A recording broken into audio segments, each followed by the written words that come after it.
అసలు ఆపరేషన్ సింధూర్ అమలుకు ఎలాంటి జాగ్రత్తలు తీసుకున్నారు? సర్జికల్ స్ట్రైక్స్ చేసినా మనకు నష్టం జరగకుండా ఎలా తప్పించుకున్నారు? దాన్ని ప్రధాని నరేంద్ర మోదీ నేరుగా పర్యవేక్షించారా?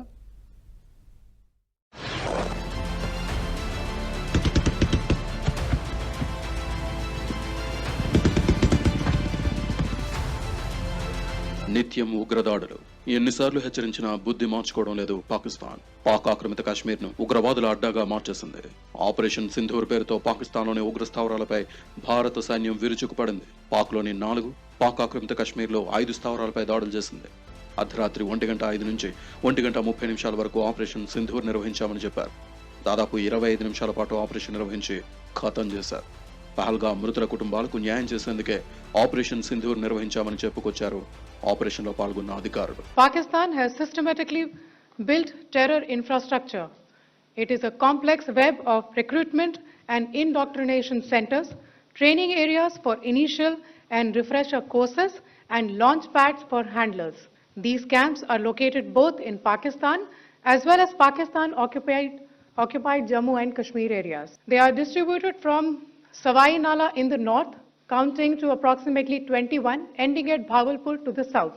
सैयदना बिलाल कैंप मुजफ्फराबाद, यह एक जैश मोहम्मद का स्टेजिंग एरिया है। यह हथियार, विस्फोटक और जंगल सर्वाइवल ट्रेनिंग का केंद्र भी था। गुलपुर कैंप कोटली, यह एलओसी से 30 किलोमीटर दूर था। लश्कर ए तोयबा का बेस था जो रजौरी पुंछ में सक्रिय था।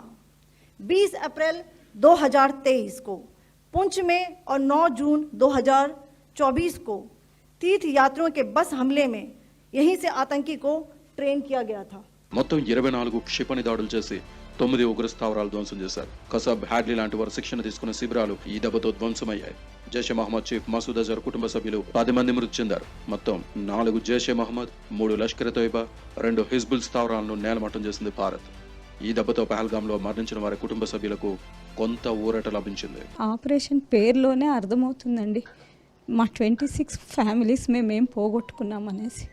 మా లైఫ్స్ పోగొట్టుకున్నామండి.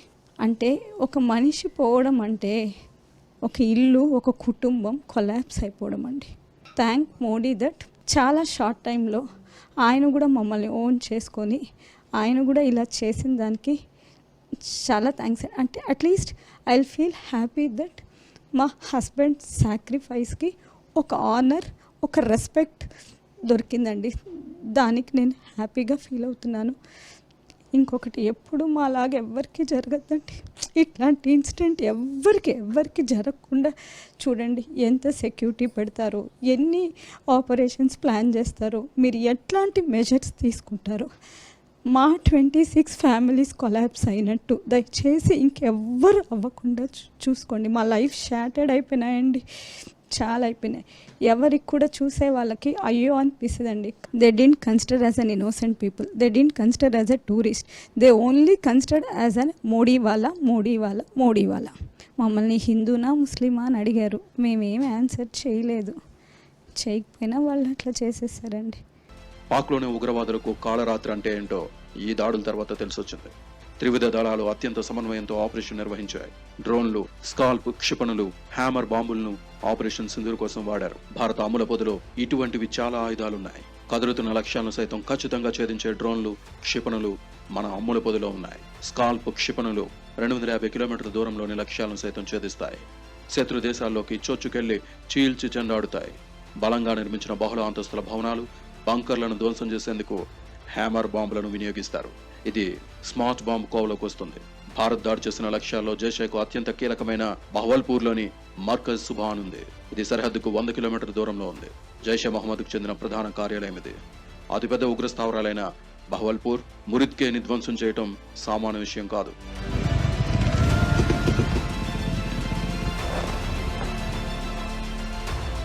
ఆపరేషన్ సింధూర్ కోసం చాలా కృషి చేశారు. రోజుల తరబడి ప్రయత్నించారు. భారత్ వైపు ఎలాంటి ప్రాణ నష్టం జరగకుండా, దాడి చేసిన చోట పౌరులు చనిపోకుండా చాలా జాగ్రత్తలు తీసుకున్నారు. నిర్దేశిత ఖచ్చితమైన లక్ష్యాలపైనే సర్జికల్ స్ట్రైక్స్ చేశారు. లక్ష్యం గురి తప్పకుండా కొట్టారు. ముందుగానే లక్ష్యాలను గుర్తించింది నేషనల్ టెక్నికల్ రీసెర్చ్ ఆర్గనైజేషన్. మొత్తం భారత్లోని హై టెక్నాలజీ టీంలన్నీ కలిసి పనిచేశాయి. పహల్గాం దాడి తర్వాత పాక్ ఆక్రమిత కశ్మీర్లోని కీలక ఉగ్ర స్థావరాలపై అనుక్షణం నిఘా పెట్టారు. దాడులు చేయండి అంటూ ఆదేశాలిచ్చారు జాతీయ భద్రతా సలహాదారు అజిత్ దోవల్. అంటే దోవల్ ఫైనల్ క్లియరెన్స్ తర్వాతే దాడి జరిగిందన్నమాట.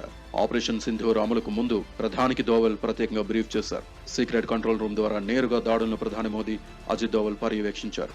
గ్రౌండ్ నుంచి దోవల్ టీంకి ఎప్పటికప్పుడు సమాచారం అందింది. కోడితే పాకిస్తానీలు కోలుకోలేనట్లుగా ప్రణాళిక రూపొందించారు.